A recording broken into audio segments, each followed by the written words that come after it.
And I did forget to introduce and kind of reflect your title. Shamarukh is the director of the Cadmus Group, a global consulting firm, and founder and president of the Bangladesh Project, a nonprofit initiative supporting U.S.-Bangladesh relations. So thank you so much for that. Next, we'll have Mir Sulaiman Ali, who's a senior advisor to the AKP party, and he'll be talking about Delegated Stabilization in Syria, order with conditional accountability. Sulaiman?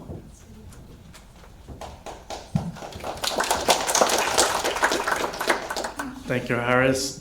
First off, I would like to thank CSID and MPAC for hosting this amazing event. Also, I want to especially thank Harris. He's actually a good friend and a good brother of mine and has the most coolest tie that everyone's wearing today. So definitely give him a great compliment for that. Again, just to introduce myself, my name is Mir Sulaiman Ali. I am the Senior Government International Affairs Advisor for the AK Party. AK Party is, for those who don't know, is the democratically elected majority government in Turkey. We're also the party of President Recep Tayyip Erdogan. I know Harris mentioned that my specific topic is around Syria. And one of the things that I wanted to say is like the topic of Syria is very close to my heart. One is because of how long it's been. And I'm not only saying that because I spent the last 1 year advocating for Syria along with a lot of the Syrian diasporas here, whether it was giving daily briefings to congressional members, gaining support for sanction relief for Syria, or also fighting with members who wanted to see a more fragmented Syria. But the reason why it's been such a close issue to my heart specifically is that the Syrian civil war has kind of been seen as the forgotten war. And the reason why I say that's because the civil war in Syria has been going on for 14 years. That's 14 years. I'm 32. That's almost half my lifetime. So I was in high school when the Syrian war actually took place and started. And the reason why the war, and for a lot of people, for a lot of folks, especially Syrians, they seem to have felt like the world had forgotten them. Our Ummah included. Many Muslims actually did forget about Syria. And we could even ask many Syrians who have brought up the issue of Syria to their Muslim communities, and people were like, it's still going on. What can we really do about it? And specifically, when I started at AK Party about 3 years ago, one of our main objectives is to see what is the U.S. government's posture in Syria. And we would literally go to meeting with senior national security advisors, foreign policy advisors, members of the Intelligence Committee, Foreign Affairs, you name it. And every single person had the same answer, or somewhat of the same answer: we have no plan in Syria. We're okay with the way it is. It's a stalemate, we'll just leave it at that. While the world forgot Syria, the Syrian diaspora didn't. The Turkish state didn't. And more importantly, Allah subhanahu wa ta'ala did not.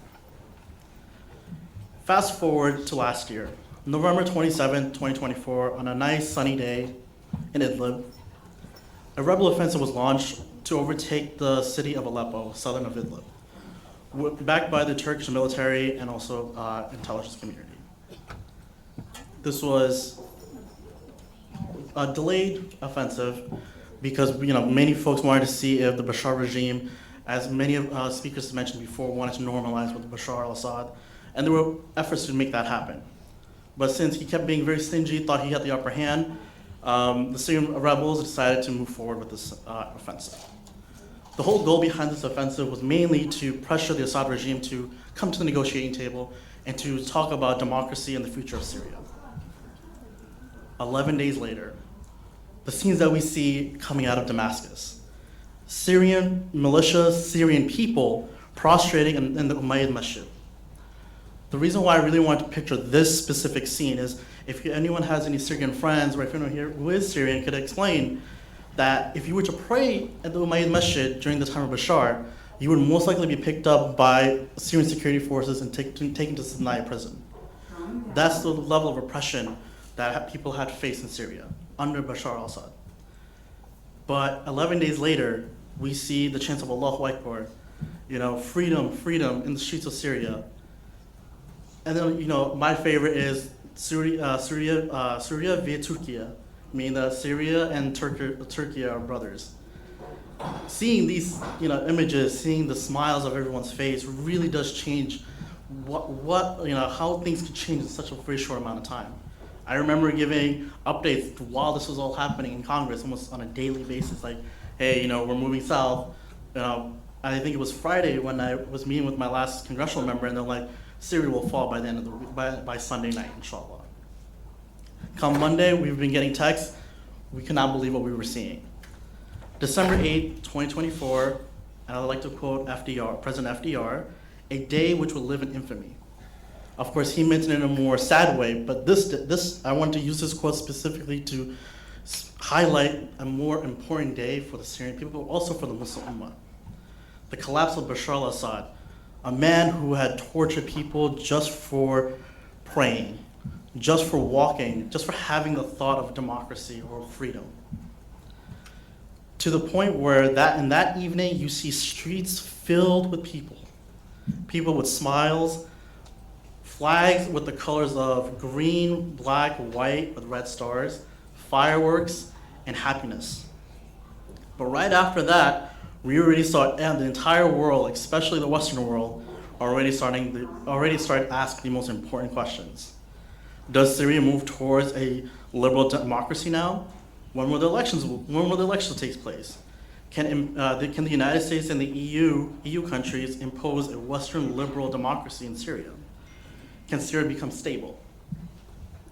The central question I asked in my paper, in my case study is, can stability in a shattered post-war state be repurposed without immediate democracy? If so, what kind of accountability must constrain that order?